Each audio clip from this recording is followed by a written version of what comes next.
Hello. You're tuning to the episode of The Wunderkind Show.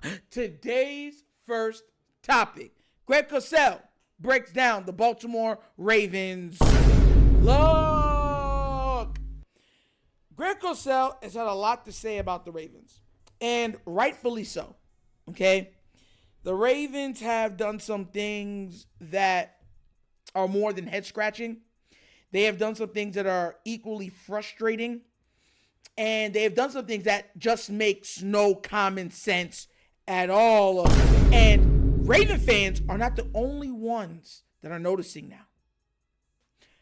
People that watch tape are starting to take notice, and they're starting to look not at the players, but the coaches. So what I'm going to do is I'm going to play the beginning of this video. I couldn't find the whole video. I tried for a day and a half to find the full video of this, and I could not. I'm going to play the little snippet, and then I'm going to break it down, all right? It's from Colin Cowherd's, and he doesn't even have it up between him and Greg Cosell talking about the Ravens. So without further ado, let's see what he had to say about our team. Lamar against the NFC is unbeatable. And then all of a sudden against Philadelphia, he was very beatable. Is it schemes? Is it personnel? But Philadelphia did. And not only does Lamar beat NFC teams, Greg, he often humiliates them. It's like they've never seen anything like it. Blew out the Lions last year. What did Philadelphia do? Well, you know, it's interesting because, and I never question coaches because they know way more than I do, and they know their teams better than I do, obviously. I mean, I sit in my office and watch tape, but I'm not there all week during the process. So what really struck me was 64% of Derrick Henry's runs prior to the Eagles game this year had come out of either 21 or 22 personnel, meaning that Patrick Ricard was on the field. Yep. Okay?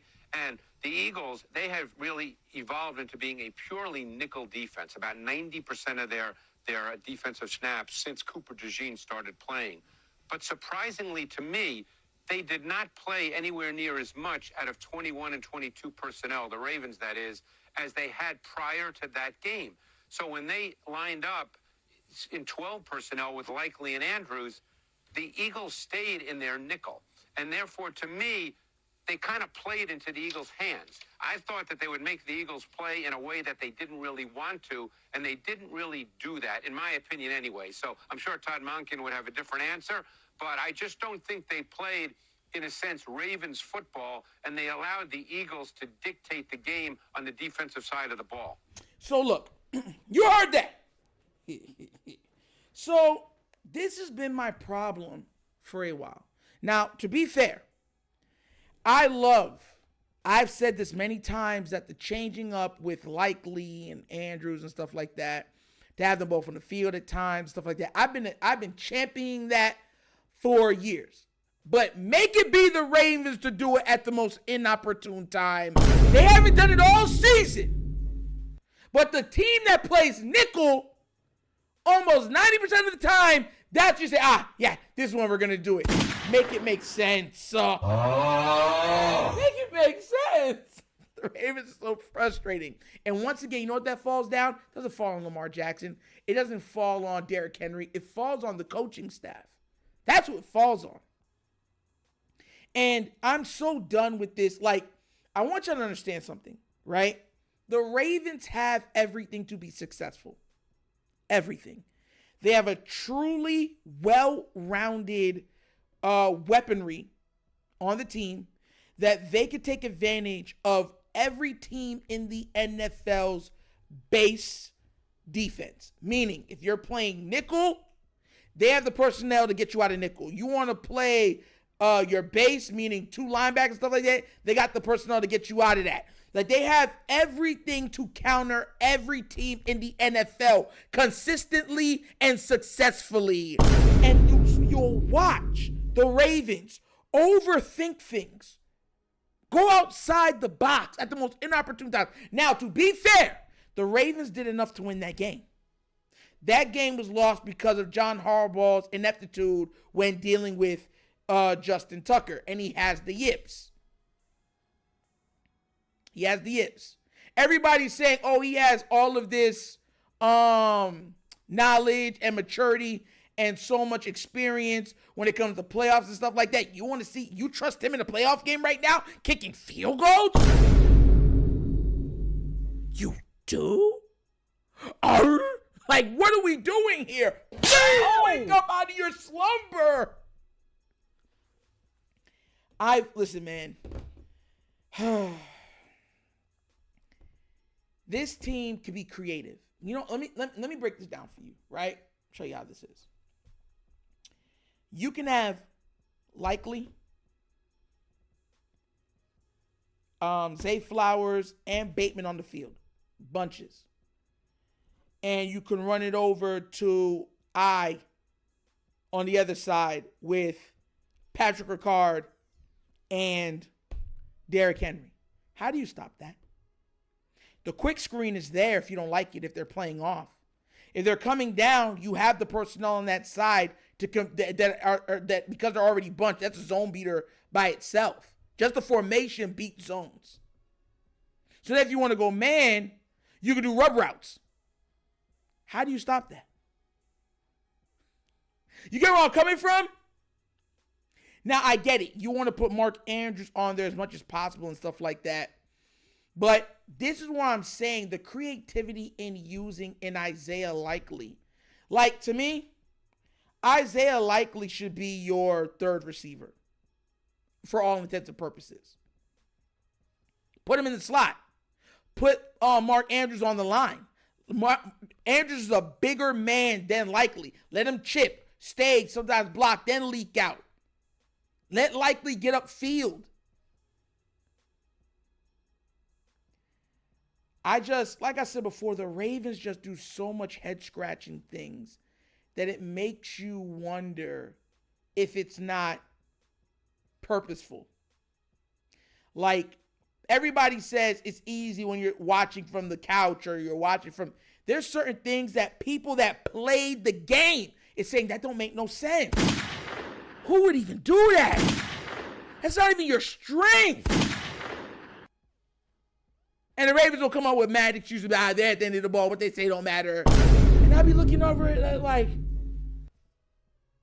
you serious? Oh my gosh. Listen, I've already said the Ravens can go on a run. I've said that. This is me showing you full context. For all intents and purposes. The Ravens can go on a massive run and take this thing all the way to the Super Bowl. But they got to get everything they need to get down now. The problem is that the Ravens still have an opportunity to win the AFC North. If they win the AFC North and they get that home, then we're cooking. Then we can make some real noise. I don't want to be on the road with this team with the way the refs have been calling against us and the amount of penalties. You want to be on the road with this team? Make it make sense. Make it make sense. Like, the refs have been screwing us from week one. They swallow the whistle when it's our opponents, though. But with us, they woo, woo, woo, woo, woo. Pause. It's like, bro, come on now, bro. That's all they do is blow it, blow it, blow it, blow it, blow it. And it's like, bruh, y'all can't, we've had games with 12 penalties, 11 penalties. So that's what I'm trying to tell y'all, that, the Ravens have the opportunity to thwart that by being at home. And that does help some, because then you have the crowd and everything else that can make noise, quiet down when you needed to, and stuff like that. And they have the most physical back in the entire NFL, with the most physical fullback in the entire NFL, with the most elusive quarterback in the entire NFL. So now when the games start getting bad with bad weather games, stuff like that, you have the personnel with the tight ends and everything to run it down people's throats.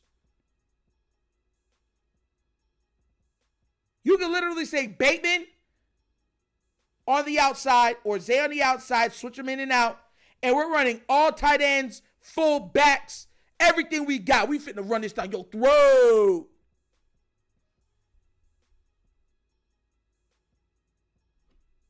Why not? The Ravens need to start using what they have at their disposal, making the best of it. Deontay Johnson isn't even being used. We've seen it so many times.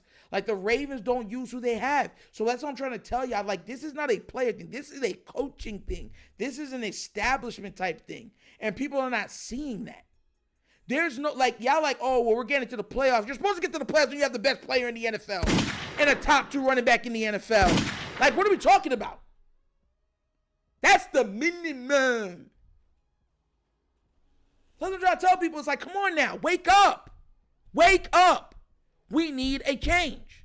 And if change will happen now, I don't know when it's going to, because the Ravens are right now, there's no more, like, fleet-footing around. Like, there's no more room for mistakes. They got to win out. Starting with the Giants. Crazy, bro. It's crazy. But what do you guys think? Did you agree with Mr. Cosell saying that what they were doing coaching-wise was making no sense to him after watching multiple forms of tape? Or are you saying, no, whatever Harbaugh does is amazing. Whatever Todd Monken does is amazing. Whatever EDC picks is amazing. The Ravens are amazing. Let me know what you think down in the comment section, please. I know there's some people that feel that way. They're going to get mad the way I say it, but I know there's some people that feel that way. But let us know. Let's talk about it, right, in the comment section. But as always, that's the episode of The Wunderkind Show.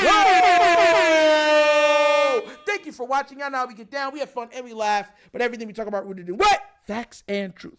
Please do remember, like, subscribe, hit that notification bell, and leave a comment. You know, love the comments. And if you haven't done so already, check out the Wunderkind Show's Patreon. Yes, 3 tiers of content goodness, going to your consumption. Give it a look, give it a try. Let me know what you think. And if you would like to donate to this channel, help out with equipment and such stuff like that, bottom of the screen, QR code. QR codes to a Cash App. Cash App located in the description of every video that we do. Name of it is $, The Wunderkind Show. Super easy. But once again, it's The Wunderkind Show. This is your host, Nectar, signing off. And as always, you know my slogan. Peace. And I am out of here. Huh? Yerp! Finish him, Daddy. Daddy!